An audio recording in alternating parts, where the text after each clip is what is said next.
अकोला महानगरपालिकेच्या उद्या होणाऱ्या मतदानासाठी प्रशासनाने तयारी पूर्ण केली आहे। झोन क्रमांक 2 मध्ये 109 मतदान केंद्रांवर सुरळीत मतदानासाठी कर्मचारी, वाहने आणि साहित्याची चोख व्यवस्था करण्यात आली आहे।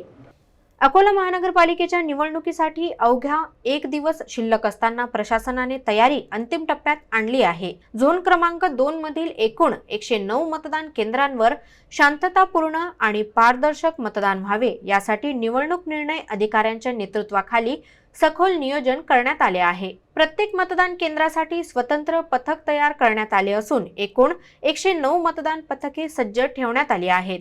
कोणत्याही आपत्कालीन परिस्थितीचा सामना करण्यासाठी सुमारे 10% राखीव कर्मचारी तैनात करण्यात आले आहेत।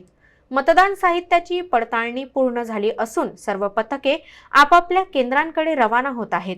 मतदान कर्मचारी आणि साहित्याच्या वाहतुकीसाठी 20 बसेसची व्यवस्था करण्यात आली आहे। तसेच झोनल अधिकाऱ्यांसाठी स्वतंत्र वाहनांचीही सोय करण्यात आली आहे। प्रशासनाने सुरक्षेच्या दृष्टीनेही सर्व आवश्यक खबरदारी घेतली असून मतदान प्रक्रियेदरम्यान कोणताही अडथळा येऊ नये यासाठी यंत्रणा सज्ज आहे। निवडणूक विभागाच्या वतीने नागरिकांना निर्भयपणे आणि मोठ्या संख्येने मतदानाचा हक्क बजावण्याचे आवाहन करण्यात आले आहे।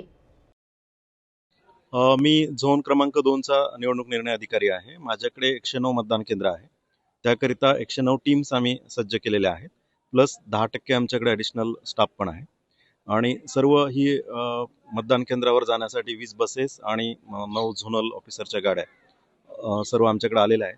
आणि त्या सर्वांच्या याच्यामध्ये हे सर्व मतदान केंद्र आता सगळं साहित्य यांनी घेतलं तर हे सर्व चेक केल्यानंतर मतदान केंद्रावर पोहोचून येतील आणि प्रशासनामार्फत पूर्ण तयारी झालेली आहे।